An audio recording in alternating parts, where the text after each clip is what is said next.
পরীক্ষা দিয়ে পাস করে সমস্ত কিছু প্রমাণ দিয়ে আমরা তবু আজকে রাস্তায় বসে আছি।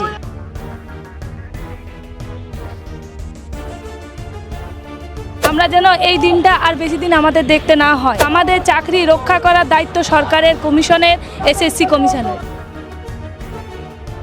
আমাদের পরীক্ষা দিয়ে আমরা নিজের যোগ্যতায় পাওয়া চাকরি এভাবে হঠাৎ করে কখনো হারাতে হবে এবং সেটার জন্য আমাদেরকে রাস্তায় বসতে হবে।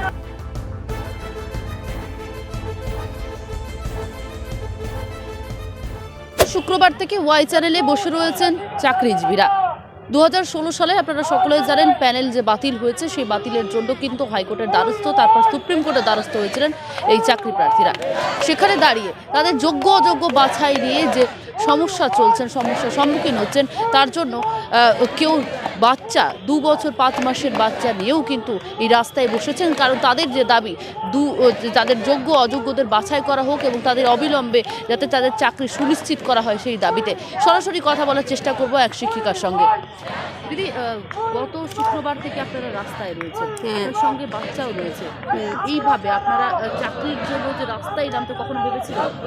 কেন, কি বললে? চাকরির জন্য যে এভাবে রাস্তায় বসতে হবে কখনো ভেবেছিলেন? না, আমরা কখনো ভাবিনি যে আমরা যোগ্য প্রার্থী হয়ে পরীক্ষা দিয়ে পাস করে সমস্ত কিছু প্রমাণ দিয়ে আমরা তবু আজকে রাস্তায় বসে আছি এবং আমাদের ছোট বাচ্চা নিয়ে আমাদের কাছে রাস্তায় বসতে হয়েছে।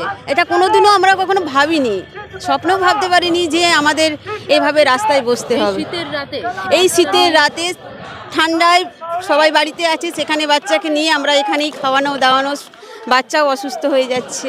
এভাবে কখনো ভাবিনি আমরা। 7 বছর চাকরির পরে কখনো ভেবেছিলেন যে এভাবে রাস্তায়? না, কখনো ভাবিনি যে আমাদের পরীক্ষা দিয়ে আমরা নিজের যোগ্যতায় পাওয়া চাকরি এভাবে হঠাৎ করে কখনো হারাতে হবে এবং সেটার জন্য আমাদেরকে রাস্তায় বসতে হবে, কোনোদিনও ভাবিনি। কি চাইছেন এখন? আমরা চাইছি যে আমাদেরকে যোগ্য অযোগ্য প্রার্থীদের আলাদা করে আমরা যারা যোগ্য তাদের যেন লিস্ট দেয় এবং সুপ্রিম কোর্টে যাতে আমাদের পোস্টটা যেটাতে সাহায্য করে। আজকে বাচ্চাকে সঙ্গে নিয়ে এসেছেন আপনি, তার বাচ্চা বাড়িতে কি একেবারে একা? বাচ্চার বাড়িতে দাদু দিদুন থাকে, কিন্তু তারা চলে গেছে বাড়ি। আমার বাড়ি আবার অনেক দূরে, বাঁকুড়া। আমি জব করছি সাউথ 24 পরগনায়, সেখানে তারা চলে গেছে। সুতরাং বাচ্চা আমার একা এখন, এই জন্য আমাকে বাচ্চাকে নিয়েই আসতে হয়েছে। রাজ্য সরকারকে কিছু বলতে চান? সরকারকে এটাই বলতে চাই যে আমাদেরকে সাহায্য করুন, আমাদের সুপ্রিম কোর্টে আমাদের জেতানোর জন্য সাহায্য করুন এবং আমাদের লিস্ট দিন, যোগ্য অযোগ্য যে সেগ্রিগেশন করে আমাদেরকে এখান থেকে মুক্তি দিন। আমরা সরকারকে একটাই বলবো, আমাদের সাহায্য করুন, যোগ্য অযোগ্যের প্রত্যেকে লিস্ট বার করুন এবং আমাদের চাকরিটা সুনিশ্চিত করুন। আমরা যেন এই দিনটা আর বেশি দিন আমাদের দেখতে না হয়। আমরা ছোট বাচ্চা নিয়ে, তাকে দেখার কেউ নেই, সেই জন্য এখানে এসে বসে আছি, তাকে নিয়ে বসে আছি। আমরা যথাযথ পরীক্ষা দিয়ে সিস্টেমের মধ্য দিয়ে গিয়ে প্রত্যেকটা রাস্তা ক্লিয়ার করে, রিটার্ন ক্লিয়ার করেছি, ইন্টারভিউ দিয়েছি, ইন্টারভিউ ক্লিয়ার করেছি, কাউন্সিলিংয়ের মধ্য দিয়ে গিয়ে চাকরিটা পেয়েছি। আমরা যোগ্য উপায়ে চাকরি পেয়েছি। অতএব আমাদের চাকরি রক্ষা করার দায়িত্ব সরকারের, কমিশনের, এসএসসি কমিশনের। এটুকুই বলবো যে আপনারা যোগ্য অযোগ্য লিস্ট প্রকাশ করুন, সমস্ত যোগ্য প্রার্থীদের যথা সম্মান ফিরিয়ে দিন। কেউ ছোট ছেলে তো কেউ ছোট মেয়েকে নিয়ে একেবারে ওয়াই চ্যানেলে বসেছে এই অবস্থানে।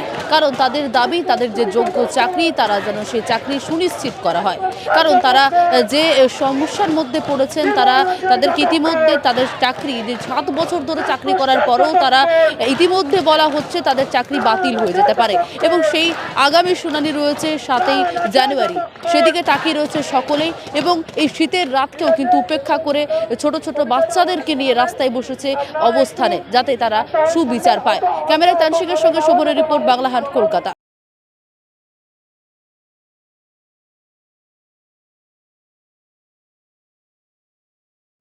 বাংলা হাটের আরো খবর দেখতে নজর রাখুন।